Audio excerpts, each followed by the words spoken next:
Well, look. Give her this. Give her this. Okay, so Orin, your mic is on. Yeah, we're live now. Okay, great. Okay. So we're good.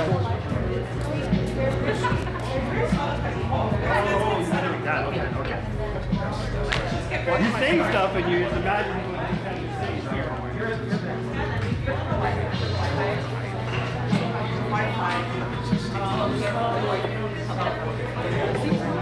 Oh, yeah. Orin, what is the Wi-Fi? No, you're good. I feel like they're, you've seen those tables where they lock. Is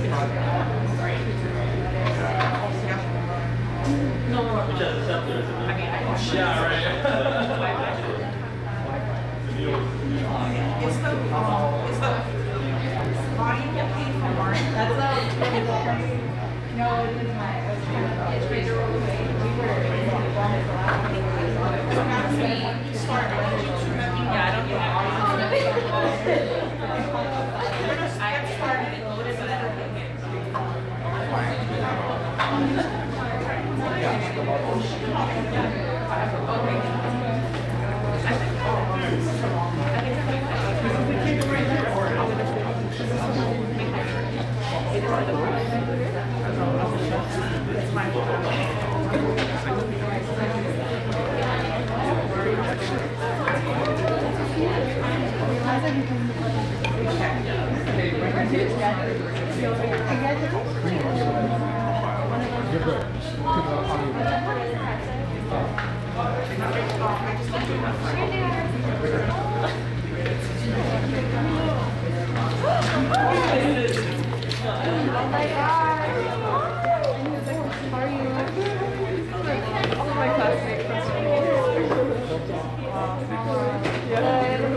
I'm waiting for like end of fall when those leases get a little cheaper. That's the plan. So we're gonna be chilling here. So nice meeting you. Nice meeting you. I'll be here.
Aloha everyone, we're going to get started. We're going to start with an ʻoli. Mahalo.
mahalo alaka'i.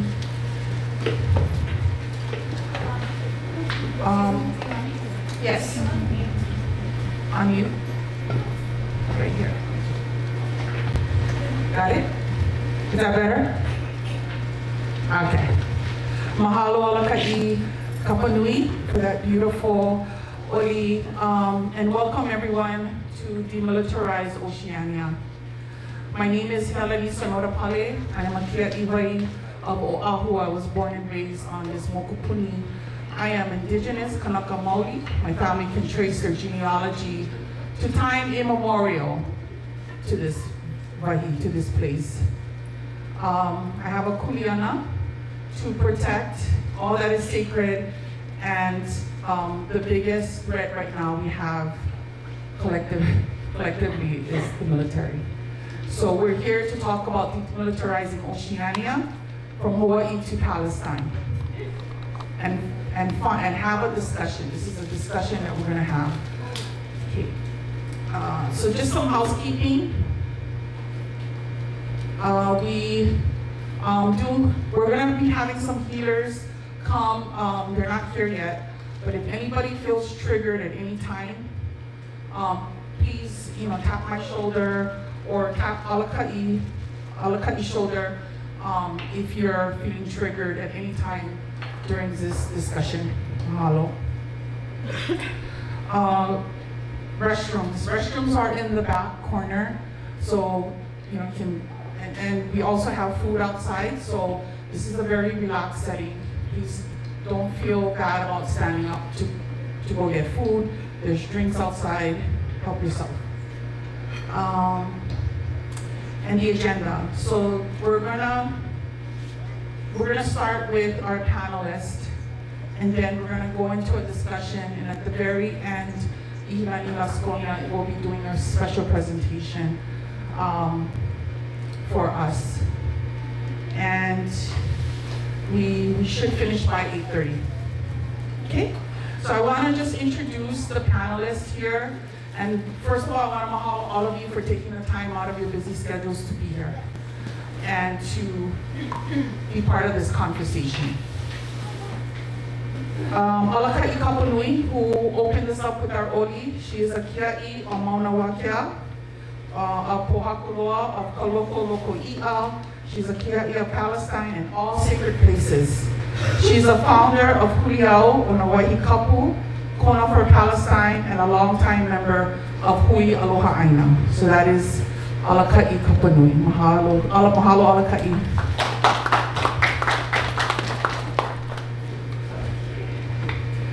And kalamai, it seems like long, but because we're here, in a very feminist space, empowering women, I really want to take the time to acknowledge the women that are speaking today. So I'm going to just read their bios so that you understand all that they've done and what they're speaking from and for. Makanalani Malia Gomes is a Kanaka Maoli, a Filipino storyteller, land and water defender, and emerging healer. Makanalani was born on Oahu and was raised on the Moku of Ewa, Oahu, and Puna, Hawaii. She holds these ʻāinas, as well as her ohana family and community, as her first teachers and sources of wisdom. Makanalani's connection to local and global decolonization and demilitarization movements to protect human and indigenous rights and health of Mother Earth. In April of 2024, she completed her 2-year term as one of the 3 co-chairs of the United Nations Global Indigenous Youth Caucus, where she spoke on a panel at the United Nations headquarters in New York City at the 23rd United Nations Permanent Forum on Indigenous Issues on the importance of the role of Indigenous youth. And I see a lot of Indigenous youth in this room, and that's very heartening. Okay, so where did I leave off? Okay, in self-determination. Makanalani has served the caucus for over 5 years, 3 as Pacific Focal Point and 2 as co-chair. She is also a master's candidate at Kamakakuo Kalani Center for Hawaiian Studies at the University of Hawaii and Mānoa, a student of Hawaiian healing traditions and hula. She's a core member of Affirm Hawaii, her community organizing home and sisterhood. She is a part of a team of Kanaka Maoli women working on the second report of the murdered, missing Native Hawaiian women and girls and mahū, third gender peoples task force. A groundbreaking initiative to understand and make visible the experiences of violence facing these communities. The greatest work she has ever been called to remains the protection of Mauna Awakia, where she spent 6 months on the front lines protecting sacred ancestral lands and waters and opposing the building of the 30-meter telescope. So mahalo makana. Thank you for being here, I'm very honored. Ihilani Laskonia is another panelist that we have here. She is a Kanaka Uiwi artist, organizer, and haumana for Waimanalo Oahu. As an activist and transnationalist feminist, Ihilani is a member of Affirm Hawaii, a wahine-led organization centered on ending patriarchal violence through decolonization and anti-imperialism. They are a graduate student at the University of Hawaii at Mānoa, and their research looks at historical and contemporary connections between Hawaii and Palestine. As an artist, Ihilani's mediums of work are hip-hop and poetry. Their inspiration is rooted in the geopolitical landscape of Hawaii and their experience being queer and native in the 21st century. That's Ihilani Laskonia.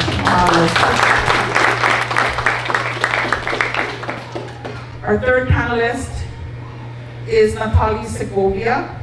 She is a Quechua international human rights attorney whose work as executive director of the Water Protector Legal Collective, an indigenous-led legal organization born out of No DAPL, Resistance at Standing Rock, focuses on the protection of water protectors and frontline defenders, the earth, and indigenous peoples affected by forced displacement, desecration of sacred lands, and human rights violations due to extractive industry, militarization, or development projects in the context of a just transition.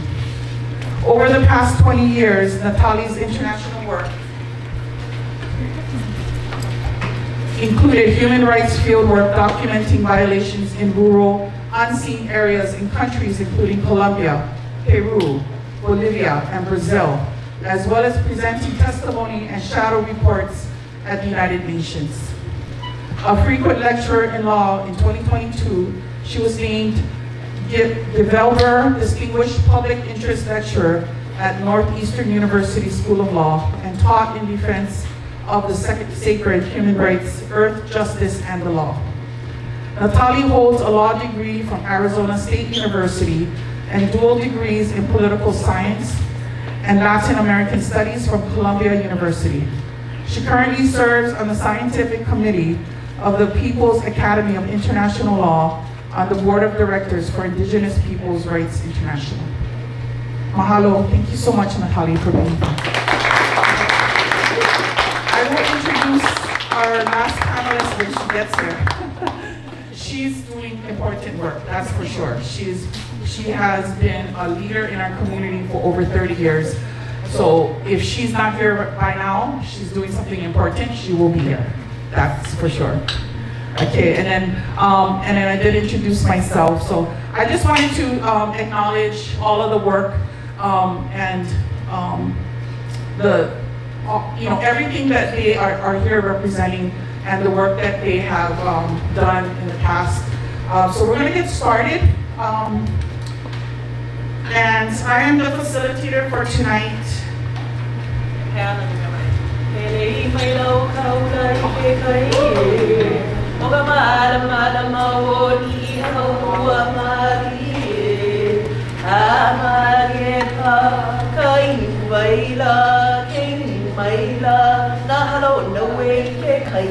No na we kahala no puna kabaine no kalua no ikilawe.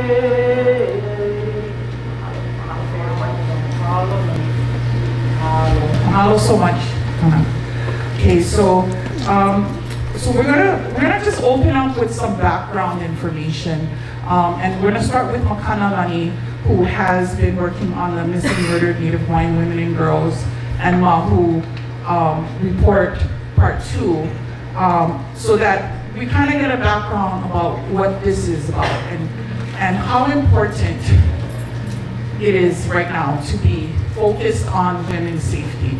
And you know, before we start, maybe I should just kind of give you kind of a little background of how this came about.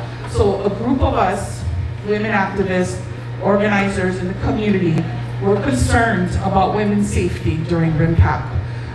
RIMPAC is starting at the end of June, and one of the participants in RIMPAC is Israel. Native Hawaiian women and girls are the most vulnerable populations here in our homeland. And so we wanted to start having a discussion about that and how we can hopefully create systems of safety. And what are some ideas that we could implement to protect our people during this time? I mean, ideally, you know, everyone should be signing on to the Jewish Voices for Peace petition, which is like, don't come here, period. But if, you know, we may not have any choice at this point. But we're hopeful. Okay, so we're gonna start with Makanalani. Mahalo.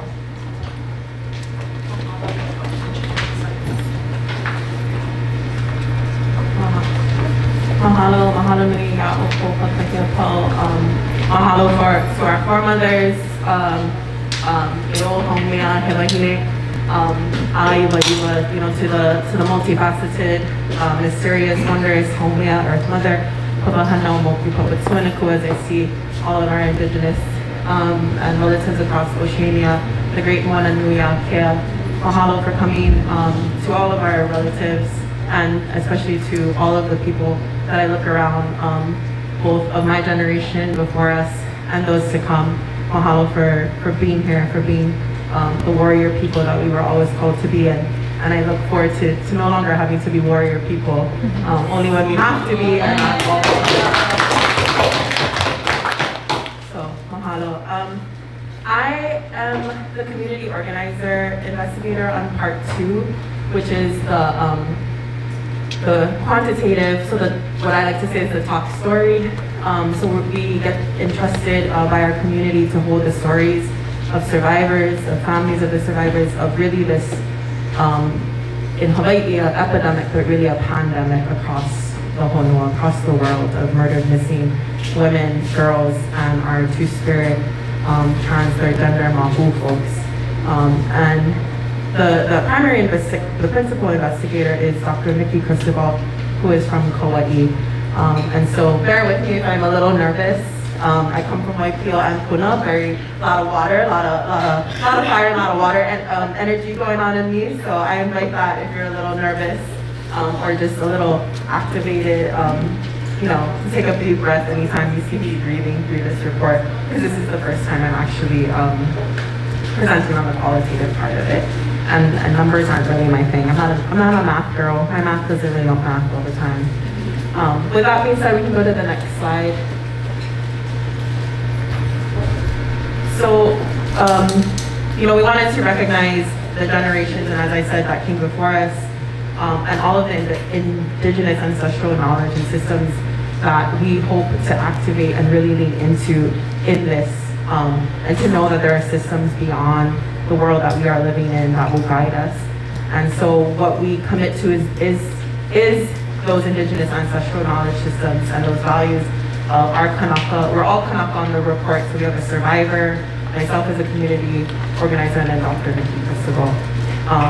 And we really understand that it's multifaceted. We are incorporating not just intergenerational indigenous knowledge, but we are also holding on to and, you know, untangling and unlearning and relearning around intergenerational trauma as well as that wisdom. And so we acknowledge that this is also